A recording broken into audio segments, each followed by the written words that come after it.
دنیا کی سب سے طاقتور قوم، یہ 2000 سال پہلے کی بات ہے جب طوفان نوح کی تباہی کے بعد اللہ تعالیٰ نے سرزمین عرب پر ایک ایسی قوم پیدا فرمائی جو دنیا میں سب سے زیادہ طاقتور مضبوط افراد پر مشتمل تھی۔ یہ لوگ جسمانی خوبصورتی، سرخ اور سفید رنگت اپنے جیسا کسی کو سانی نہ پاتے تھے، مال و دولت کی فراوانی تھی، شاندار تہذیب و تمدن، شاندار شان و شوکت سمیت دنیا کی ہر نعمت اور آسائش انہیں ملی تھی۔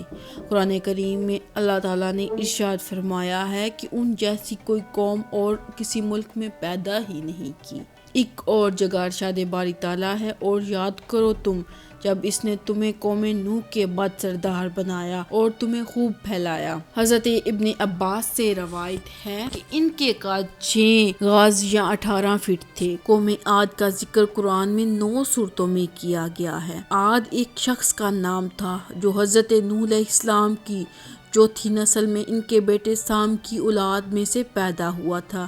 چنانچہ اس شخص کی اولاد، اس کی پوری قوم قوم عاد کے نام سے مشہور ہوئی۔ وہ عربی تھے جو بہت لمبے اور مضبوط ستونوں پر قائم کردہ عالی شان محلات میں رہا کرتے تھے۔ قرآن کریم نے انہیں ستونوں والوں کے نام سے یاد کیا ہے۔ طوفان نوح کے بعد قوم عاد ہی وہ پہلی قوم تھی جو بتوں کی پجاری بنی۔ علامہ جلال الدین سطوسی اپنی تفسیر میں تحریر کرتے ہیں، قوم عاد نہایت زوراور بہادر قوم تھی۔ وہ سب کے سب بت پرست تھے، کفر اور شرک کے سمندر میں غرق قوم عاد کی بدعمالیاں جب اپنی انتہا کو پہنچی، اللہ تعالیٰ نے ان کی قوم میں ایک نیک اور صالح بندے کو اپنا پیغمبر بنا کر بھیجا۔ یہ حضرت ہود علیہ السلام تھے جن کا تعلق قوم عاد ہی سے تھا۔ قوم عاد عربی النسل تھے۔ حضرت ابو ذر سے روایت ہے، حضور صلی اللہ علیہ وآلہ وسلم نے ایک حدیث روایت فرمائی جس میں انبیاء اور رسولوں کا ذکر ہے۔ اس میں حضور صلی اللہ علیہ وآلہ وسلم فرماتے ہیں کہ انبیاء میں سے 4 انبیاء عربی ہیں، حضرت ہود، حضرت صالح، حضرت شعیب اور تمہارے نبی حضور صلی اللہ علیہ وآلہ وسلم۔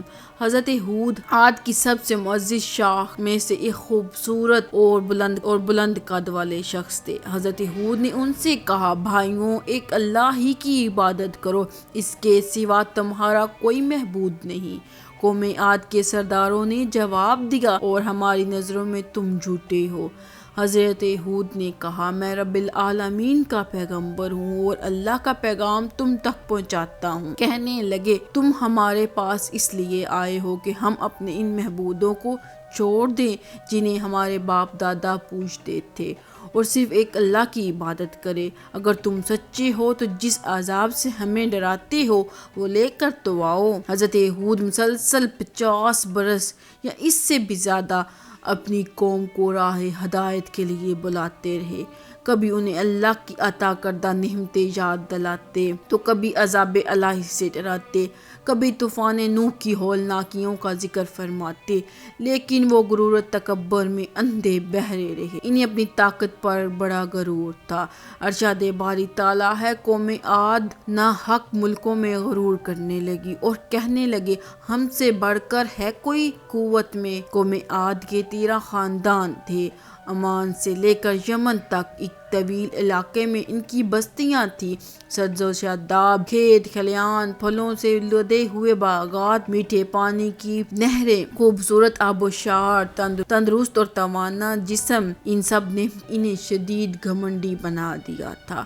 حضرت ہود علیہ السلام نے اپنی قوم کو راہ راست پر لانے کے لیے بڑی جد و جہد کی، لیکن قوم عاد کے لوگ آپ کو جادوگر، پاگل کہنے شروع کر دیا۔ بالآخر وہ لمحہ بھی آ گیا جب حضرت ہود علیہ السلام نے اللہ تعالیٰ کی بارگاہ میں دعا فرمائی، اے میرے خدا، انہوں نے مجھے جھوٹا کہا ہے، اب تو میری مدد کر۔ اللہ تعالیٰ نے فرمایا، اے نبی، یہ تھوڑے ہی عرصے میں اپنے کیے پر پچھتانے لگیں گے۔ اللہ تعالیٰ نے اپنے نبی کی دعا قبول فرمائی اور قوم عاد پر عذاب کی ابتدا ہوئی۔ بادلوں کے فرشتے کو حکم ملا کہ اب بارش نہ برسائی جائے۔ چشموں کے فرشتے کو حکم ملا کہ ان کے چشموں اور آبشاروں کو خشک کر دیا جائے۔ دیکھتے ہی دیکھتے شادابی ویرانی میں بدل گئی، مویشی مرنے لگے، پھل اناج نہ پیدا ہو چکے تھے، پوری قوم خوشحالی کا شکار ہو کر بدحال اور پریشان ہو گئی۔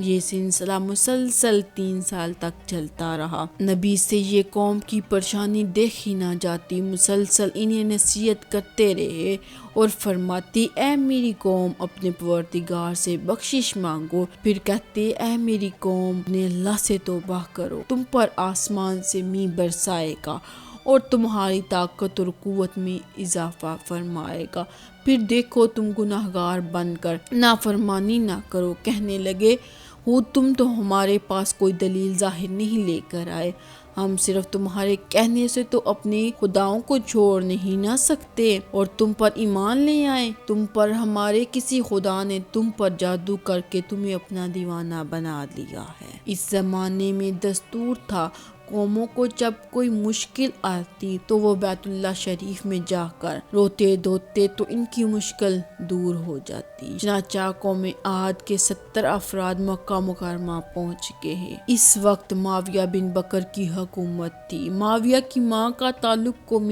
عاد سے تھا۔ معاویہ نے ان کی خوب آؤ بھگت کی۔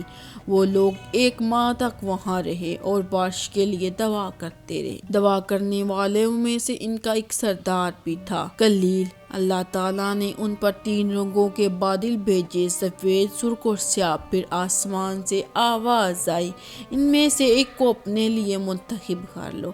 کلیل نے سیاہ بادل کو منتخب کر لیا کیونکہ وہ خوب بارش برسانے والا تھا۔ پھر ندا آئی، تو نے تو ہلاکت اور تباہی کو پسند کر لیا۔ چنانچہ اللہ تعالیٰ نے سیاہ بادلوں کو قوم عاد کی جانب روانہ کر دیا، جسے دیکھ کر پوری قوم خوشی کے شادیانے بجانے لگی۔ ارشاد باری تعالیٰ ہے، جب انہوں نے اس عذاب کو دیکھا جو بادل کی صورت میں ان کے میدانوں کی طرف آ رہا تھا تو کہنے لگے یہ تو بادل ہیں جو ہم پر میںہ برسائیں گے۔ تو اللہ تعالیٰ نے فرمایا نہیں، بلکہ یہ تو وہ چیز ہے جس کے لیے تم جلدی کرتے تھے، یعنی آندھی جس میں تمہیں درد دینے والا عذاب بھرا ہوا ہے۔ یہ ہر چیز کو اپنے پروردگار کے حکم سے تباہ کیے دیتی ہے۔ گناہگار لوگوں کو ہم اس طرح سزا دیتے ہیں۔ ارشاد باری تعالیٰ، اس تیز ترین آندھی نے قوم عاد کا ستیہ ناش کر دیا۔ اللہ نے یہ عذاب 7 راتیں اور 8 دنوں تک مسلسل جاری رکھا۔ اس آندھی نے کسی جاندار کو زندہ نہیں چھوڑا، غاروں میں، پہاڑوں میں، گھروں میں، محلات میں اور محفوظ قلعوں کے اندر سب کو فنا کر ڈالا۔ حضرت ابن عمر سے روایت ہے، حضور صلی اللہ علیہ وآلہ وسلم نے فرمایا، وہ آندھی جس کے ذریعے قوم عاد ہلاک ہو گئی تھی، اللہ نے ان کے اوپر صرف انگوٹھی جتنی مسل ہوا کھولی تھی۔ اللہ تعالیٰ نے اس خوفناک آندھی سے حضرت ہود علیہ السلام اور ان کے ساتھیوں کو محفوظ رکھا، کسی اور بستی میں پناہ لینے کا حکم دیا، چنانچہ یہ عذاب سے محفوظ رہے۔ ایک مرتبہ حضرت عائشہ صدیقہ نے حضور صلی اللہ علیہ وآلہ وسلم سے دریافت کیا، یا رسول اللہ، لوگ تو بادل دیکھ کر خوش ہو جاتے ہیں اور آپ پریشان ہو جاتے ہیں اور آپ کے چہرے مبارک پر پریشانی کے آثار نظر آتے ہیں۔ آپ صلی اللہ علیہ وآلہ وسلم نے فرمایا، عائشہ، اس بات کی کیا ضمانت ہے اس بادل میں عذاب نہیں ہوگا؟ جبکہ قوم عاد ہوا کے عذاب سے ہلاک کر دی گئی۔ اس قوم نے بھی بادل دیکھ کر کہا تھا، یہ بادل ہے جو ہم پر میںہ برسائیں گے۔ اللہ تعالیٰ نے قرآن پاک میں قوموں کی تباہی کے جو واقعات بیان فرمائے ہیں، ان کا اصل مقصد ہی یہی ہے کہ بنی نوح انسان اور خاص طور پر امت مسلمہ ان سے سبق حاصل کریں۔ اللہ نے قوم عاد کو طاقت، قوت، مال اور دولت، شان و شوکت سمیت دنیا کی ہر نعمت عطا کی، لیکن جب اس نے نافرمانی کی اور اپنے نبی کی بات ماننے سے انکار کر دیا تو اللہ تعالیٰ نے انہیں نیست و نابود کر دیا۔ ہم سب کو بھی انفرادی اور اجتماعی طور پر اپنے روزمرہ کے کاموں کا جائزہ لیتے رہنا چاہیے، کہیں ہم جان بوجھ کر یا انجانے میں اللہ اور اس کے رسول صلی اللہ علیہ وآلہ وسلم کی نافرمانی کے مرتکب تو نہیں ہوئے جا رہے۔